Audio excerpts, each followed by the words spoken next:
Well, howdy doody, pipe drivers. I'm James, a knowledge producer for Pipedrive. Today we're going to talk about how to import spreadsheets.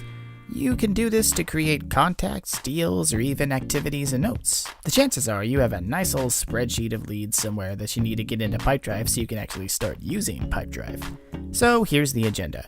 First, we'll see how to import a new list of contacts. While we're doing this, we're going to talk about the algorithm Pipedrive uses to find and merge duplicate records. We'll also show you what a skip file is and how it can give you the cleanest import experience you've ever had. Lastly, we'll show you how to import deals and contacts all at the same time. Y'all ready for this? Roll up your sleeves and get ready to get jiggy with Pipedrive's import feature. It's so easy, even a 21st century Homo sapien with a general knowledge of spreadsheets can do it. Let's hop on over to Settings, where you'll find the option to import data. By the way, keep in mind that only admins can import data. If you're not an admin, just have whoever is currently an admin make you one. They'll just need to go over to Settings, Users and Permissions, and click on the No under the Admin column, and it will flip to Yes, thus making them an admin. Now let's just get back to the topic and import a basic list of contacts, that is, people and organizations. Why would you do this? Well, let's say you don't know when you'll actually be reaching out to your customers yet and have nothing scheduled, but you do want to get all of your contact information into Pipedrive so you can start manually adding deals and activities later.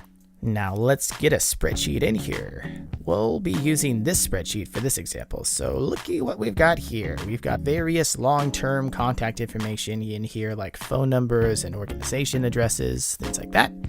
And I want to transform these into people and organizations in Pipedrive. So once I upload this file, see how all of my spreadsheet's columns are in the left corner here? While all of the fields for my Pipedrive records are in the right corner here. Now, what sorcery is this? See how some of the fields Pipedrive already recognized and mapped for us? Well, this is just Pipedrive recognizing the headers in the spreadsheet.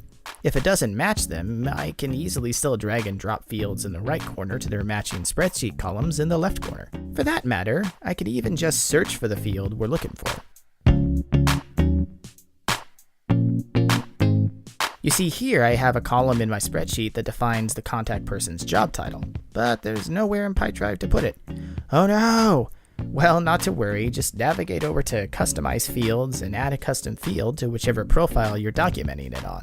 So in this case, let's add a text field called Job Title to my people profiles. Now if I just head back over to Import Data, you can see I can just resume my import and it picks up off of where I left off. Now I can properly map this custom field to the correct column in my spreadsheet. Let's head over to the next step now. Aha! So here is where Pipedrive wants to know what you want it to do with any potential duplicate records. You can opt to have Pipedrive merge any duplicates it finds together, or you can specifically create new records no matter what. Now, how in the Sam Hill does Pipedrive know what's considered a duplicate? After all, there must be plenty of people in the world with the same name, right? Well, I'm so glad you asked. So let's take this spreadsheet for example. Obviously you have many people that could have the same name, right? Well, let's say we import this list of contacts that all have the same name. A whole pack of Jon Snows. Here's what Pipedrive looks for. The person's name, their related organization's name, their email address, and their phone number. So let's say Pipedrive is importing your spreadsheet, and so the first thing it does is import this first row right here. It'll create a person named Jon Snow, who works for the organization Winterfell, and it'll jot down the number and email address. Then, Pipedrive moves on to the next row. So once it realizes that, hey, I already got a Jon Snow, it will look in this row for a related organization, phone number, and or email address. If it finds any of those three items in this row, it will compare them with the same fields that are in the currently existing record in Pipedrive. If any of these three fields from your row match what's in Pipedrive, it will merge the two rows together and just map any new information onto the same record. Now, what about this row? This person's name is Jon Snow, but the related organization, phone number, and email are all different from the other two rows we looked at. Well, in this case, Pipedrive will create a new person named Jon Snow. It is, after all, possible to have more than one contact with the exact same name, but usually their contact information will be different, allowing Pipedrive to cleverly save you the trouble of having to clean up duplicate records. When it comes to organizations, you can have multiple organizations with the same name, so long as you also map a unique physical address for said organizations. Super genius, right? Now let's go ahead and finish importing this list of people. Dun dun dun dun! We're done! Or are we? Pipedrive will provide you with a file called a skip file, which will summarize for you any rows in your spreadsheet that may have had a problem while importing, and even tell you exactly why there was a problem. So in this case, these rows were skipped because I didn't specify any name for these contacts. A name is basically a mandatory field in order to create a contact in the first place. So we can now just correct any errors in the same skip file and import that same skip file into Pipedrive to complete our import. This means whenever you do an import, Pipedrive will always make things very clear for you in regards to how successful your import was, and even isolate any problems in a neat little report for you. Isn't that great? Isn't that just, oh my god, dreams really can come true, fantastic. Look at all those little people. From here I can start filtering my lists, bulk editing data, as well as create deals or activities for my contacts manually.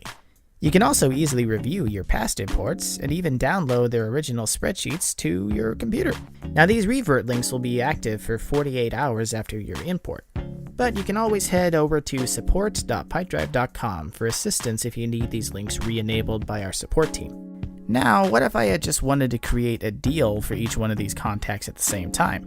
All I'd have to do is make sure to include a column in my spreadsheet that I would then map to deal title during the import process. In fact, I don't even have to specify a title. All I really have to do is let Pipedrive title the deals automatically by keeping these cells in this column empty.